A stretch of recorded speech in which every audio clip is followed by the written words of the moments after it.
All right, so I did a video on long-term care and the actual cost of real live people that the EBRI published a few years, just last year, April of last year.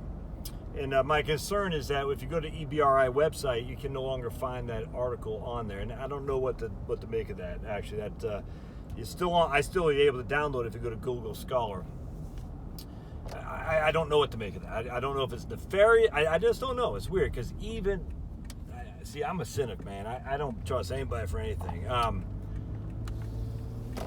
The issue is that there was a response to that article last July, by the CEO of EBRI, basically stating that people misconstrued the findings, that people didn't take into account that the findings did not include the expense that people spent on Medicare B, D, and Advantage or supplement.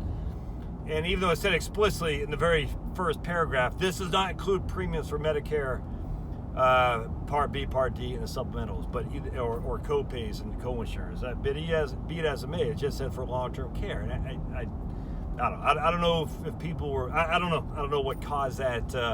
The pushback. There's pushback, obviously, amongst somebody, be it the industry. I don't know.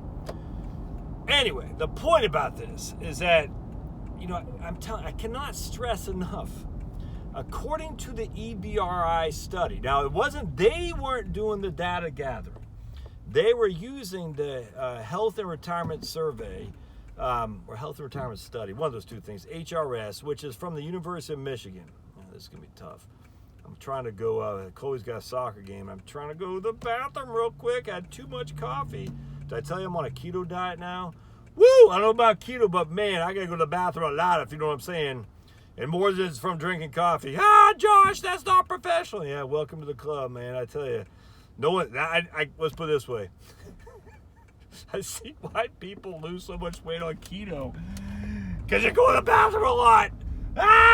Anyway, so, and I eat a lot of steak, man. And I use that Montreal steak seasoning. Oh, it's good, man. There is nothing better in the world than a filet or even a hamburger from Costco. Grass-fed beef with Montreal steak seasoning. Just, God is good. God is good. I'm telling you. Absolutely. I'm joking when I say God truly is good. I'm joking or kind of round like when I say that, not to be blasphemous, but man alive, it is a wonderful thing to be alive. Just on a side note, my daughter is telling me that, she's looking at history, and up until this point in her schooling, she's a 10th grader. This isn't Maddie. This is Chloe, not Maddie. And up to this point, history has always bored her. And then she's got a teacher now that's teaching it in a way that is inspiring to her. And I said, that's, the way this lady's doing. This lady's a big lip, let me tell you, big lip. But she's doing it in a way that's a story. She's creating a story out of the people who came before. And I was just reading, and I was watching this video on the blizzards of 1949 in Wyoming. Is it right here? I gotta go. I think so. The Wyoming blizzards of 1949. I think, no, this is where I want to go. Anyway, let me turn back around. And this guy had written a comment. I'll get back to long-term care stuff in just a second. This guy had written a comment. I got to share this with you because it's man, it is awesome. Being alive. I'm in Fayetteville, Georgia. It's pretty cool over here, man. It's a nice little town. It kind of reminds me of New England, to be honest with you. I like it without the cold, but too much college football, I imagine, because I like hockey. Anyway, so what was I saying? So this guy had written that his mom and dad were both from northern Nebraska, but different, 40 miles apart. Now check this out. The blizzard of 1978 went through Wyoming and Nebraska, and these guys are college revelers in Nebraska going to, I don't know where they're going, but they're going someplace, and they're all on a highway someplace, and they didn't know each other. But I can't remember if they both went to University of Nebraska. I can't remember. But anyway, the point was, these were college people on a break from school, and they're going someplace apart. I don't know where it was. The blizzard came through and shut down the highway. So they had to stop in a town because they had abandoned the highway, Seward, Nebraska, wherever the hell that is. And all these college students were abandoned because the highway was shut down in Seward, Nebraska. And basically, they had nothing to do, so they went to the local bars. And of course, back then, you only had to be 18 to drink, if even that, which is a freedom I wish we had today, but be it as it may. So all these college kids are in this bar in Seward, Nebraska, and apparently the guy, his dad, struck up a conversation with his his future mom, and his mom didn't like it. Mom's like, "Whatever, dude, get out of here," whatever. But I guess I don't know how they kept in touch, but they ended up getting married. They kept in touch. They met. They went on a date. They ended up getting married and had this boy or girl, I can't remember. And that just because of the snowstorm, the blizzard of 1949 that went through Wyoming and Nebraska and Colorado and stuff. And that's history.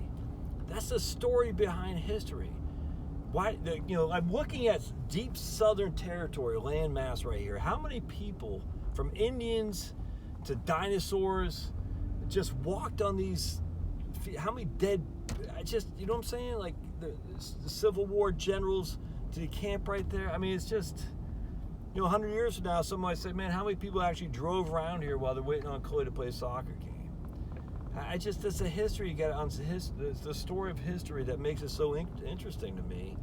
That to only focus on in 1492 Columbus sailed the ocean blue. It's debasing the fundamental of humanity. Anyway, so Chloe said, she's learned all this stuff. It's just she's so grateful to be alive today because of all the crap those people had to deal with. I couldn't agree more. All right, so back to long-term care. I don't know how I got off that tangent. So, I said yes, and I'm going to say it again.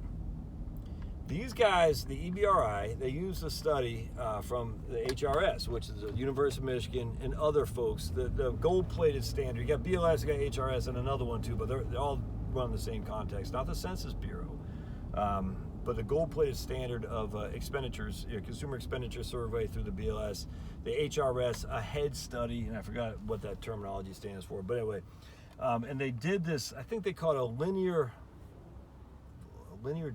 diagram, I can't remember, they call it some kind of linear, which they're following people year over year over year. Actually, they do it every 2 years. And what they found was that the people who survived beyond the age of 95, all right, so the people who survived to live well into their 90s, they only spent not very much money for long-term care, assisted living, nursing home, that stuff.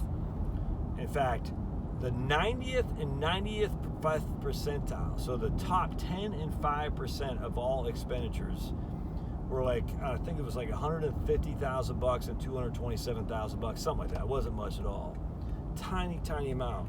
So the people who survived, the tiny percentage of people who survived until their late 90s, a tiny percentage of those people actually spent any considerable amount of money at all. I just think how much ink and dread has been spilt worrying about something that is just not likely to happen. And I just sit there and I say, this is nuts. And these are real live human beings.